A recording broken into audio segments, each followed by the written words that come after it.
ذالک الکتاب لا ریب فیہ، یہ وہ کتاب ہے جس میں شک کی کوئی جگہ نہیں ہے۔ دیکھیں کتنے جاہ و جلال کے ساتھ کتاب اوپن ہو رہی ہے، کانفیڈنس لیول آپ کتاب کا دیکھیں۔ کتاب سٹارٹ ہو رہی ہے کہ بھئی یہ کتاب جو آپ پڑھنے جا رہے ہو کوئی شک نہیں۔ کوئی شک کیوں نہیں؟ اس کی وجہ یہ کہ اس کتاب کے اندر جو کانفیڈنس اور جو سچائیاں بیان ہوئی ہیں نا، وہ اپنا آپ منوا لیتی ہیں۔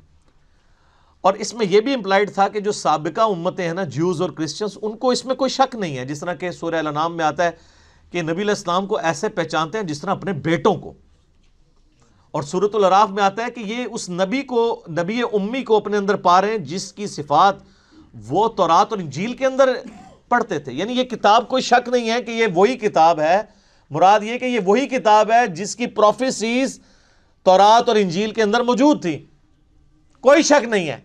ان معنوں میں بھی بے شک یہ وہی کتاب ہے جس کا تمہیں انتظار تھا، اور ان معنوں میں بھی کہ یہ اللہ کی طرف سے نازل ہوئی ہے، اس میں کوئی کنٹراڈکشن نہیں ہے، یہ اللہ کی کتاب ہے۔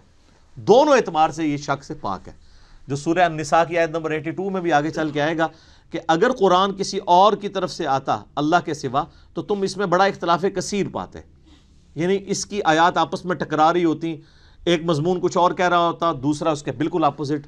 تو اتنی موٹی کتاب بغیر ٹکراؤ کے یہ اللہ کا کلام ہے۔ اور پھر اس کا جو کانفیڈنس لیول ہے نا، یہ کئی لوگوں کو بڑا اپیل کرتا ہے۔ یہ عبد الرحیم گرین جو ہے نا، مسلمان ہوئے ہیں نا، جو اس وقت انگلینڈ کے اندر بہت بڑے ایک مسلمان سکالر ہیں، وہ ایسا بندہ ہے کہ یعنی اس وقت جتنے لوگ مسلمان ہوئے ہیں نا، بڑے ہائی ٹیر پہ لوگ، ان میں اس طرح کا بندہ کوئی نہیں ہے۔ یوسف ایسٹس اگر ہیں تو یوسف ایسٹس جو تھے امریکن یعنی پروٹیسٹنٹ ایک پریسٹ تھے، مسلمان ہوئے ہیں۔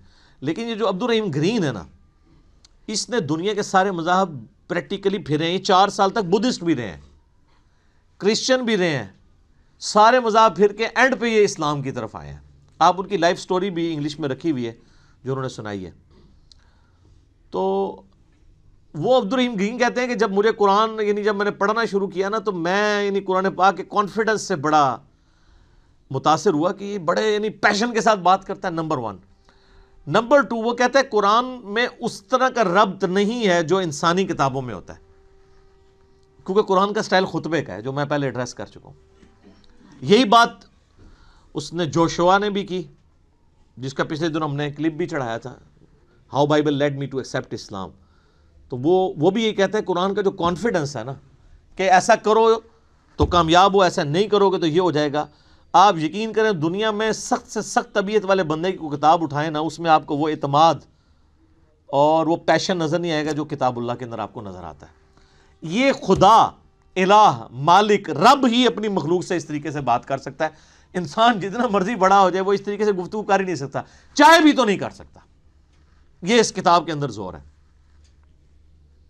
لا ریب فیہ ھدی للمتقین، اگر فی ہی کو آپ آگے ملا لیں، لا ریب پہ آپ وقف کر لیں، تو پھر یہ معنی بنے گا کوئی شک کی جگہ نہیں ہے۔ فی ہی ھدی للمتقین، اس میں ہدایت ہے پرہیزگاروں کے لیے۔ فی کو پیچھے کر لیں تب بھی معنی میں کوئی فرق نہیں پڑتا۔ ھدی للمتقین، یہ قرآن ہدایت ہے ان لوگوں کے لیے جو ڈر جائیں۔ یہ ترجمہ اصل ترجمہ ہے اس کا۔ وقا عربی میں کہتے ہیں نا بچنے کو۔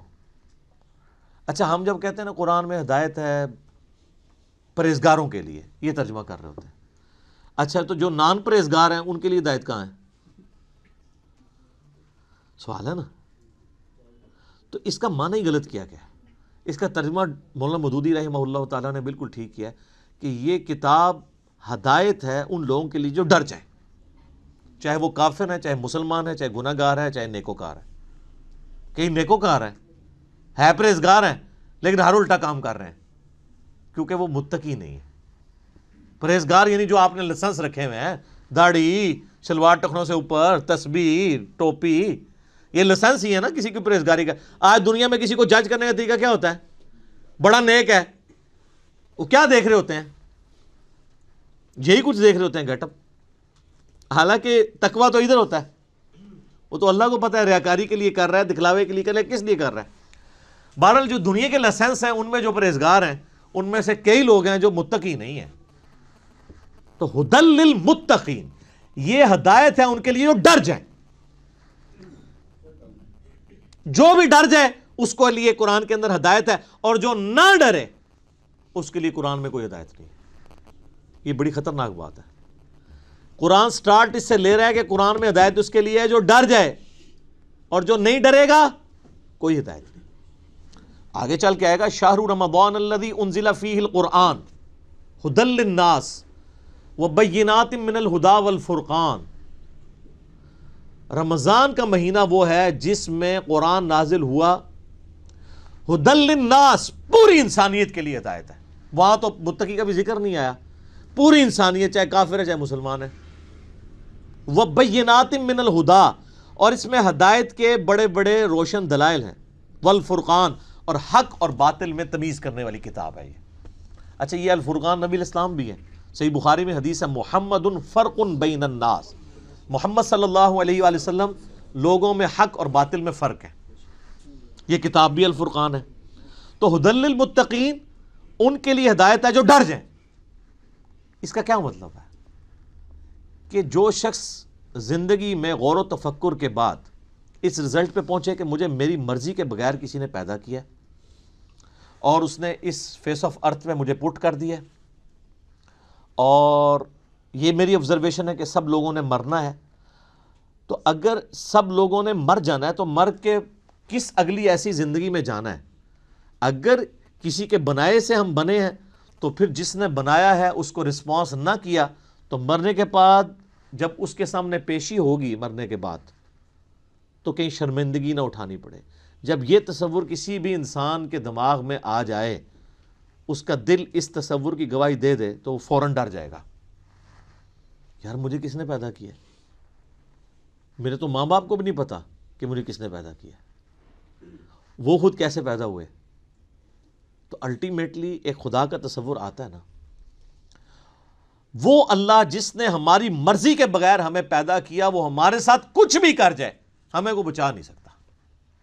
سب سے بڑا تو اس نے ہمارے ساتھ کام کر دیا نا کہ پیدا کر دیا، ہم سے پوچھ کے کیا. تو اب بھی جو کچھ وہ کرے گا تو کوئی نہیں کچھ کر سکتا. تو اس میں پھر آسانی کی راہ کیا ہے کہ اسی رب کی پناہ لے لی جائے، اور اسی کے لیے کتابیں نازل ہوئیں، پیغمبر آئے. کہ سورۃ البقرہ کے پہلی 4 رکوع کے اندر پورے قرآن کا خلاصہ آ جائے گا. تو جب ایسا شخص غور و تفکر کرے گا نا تو فوراً اس کے اندر ایک ڈر پیدا ہوگا، یار میرا کیا بنے گا؟ کہیں میں نے جانا ہے، کسی کو منہ دکھانا ہے، میں کیا کروں؟ تو اس کے لیے پھر قرآن میں ہدایت ہے. ایسا شخص الٹیمیٹلی قرآن تک بھی پہنچ جائے گا، پیغمبروں کی تعلیمات تک بھی پہنچ جائے گا، اور ایسا شخص جب قرآن کو پڑھے گا تو اسے ہدایت ملے گی. فذکر بالقرآن من یخاف وعید، اے نبی علیہ السلام قرآن سے اسے نصیحت کریں جو اللہ کی دھمکی سے ڈر جائے. کتنے حیران کن بات ہے. نبی علیہ السلام کو منع کیا گیا جو دھمکی سے نہیں ڈرتا اس کے لیے کوئی نصیحت نہیں ہے. فذکر ان نفعت الذکر، نصیحت کرو اگر نصیحت کرنا کسی کو فائدہ دیتا ہو. سیذکر من یخشی، نصیحت اس کو کریں جو ڈرتا ہے. وَيَتَجَنَّبُهَا الْأَشْقَى، اور جو شکی ہو چکا ہے، بدبخت ہو چکا ہے، ڈرنے کے لیے تیار نہیں، چھوڑ دیں. الَّذِي يَصْلَى النَّارَ الْكُبْرَى، اس کا علاج یہ کہ ہم اسے بڑی آگ پہ پیش کریں گے. ثُمَّ لَا يَمُوتُ فِيهَا وَلَا يَحْيَا، پھر وہ نہ وہاں پر زندوں میں ہوگا نہ مردوں میں. قَدْ أَفْلَحَ مَن تَزَكَّى، بے شک کامیاب وہ ہوا جس نے اپنے نفس کا تزکیہ کر لیا، پاکیزگی کی روش اختیار کر لی. وَذَكَرَ اسْمَ رَبِّهِ فَصَلَّى، اور اپنے رب کا نام لے کر نماز قائم کی، نماز پڑھی. آپ دیکھیں کہ سورہ الاعلیٰ، اس کو آپ پورے کے پورا یعنی ایک جو اللہ کی دعوت ہے اس کو کور کرتی ہے. بل تؤثرون الحیات الدنیا، لیکن تمہارا اصل مرض یہ ہے کہ تم دنیا کی زندگی کو ترجیح دیتے ہو. والآخرۃ خیر لک من الاولی، والآخرۃ خیر وابقی، جبکہ آخرت جو ہے وہ بہتر بھی ہے اور باقی بھی رہنے والی ہے. ان ھذا لفی الصحف الاولی، یہی ایک یونیورسل ٹروتھ اور کانٹے کی اصل بات تھی جو قرآن سے پہلے صحیفوں میں بھی نازل ہوئی تھی. صحف ابراہیم و موسیٰ، چاہے وہ ابراہیم کے صحائف ہوں چاہے موسیٰ علیہ السلام کے صحائف، ایک ہی کانٹے کی بات تھی.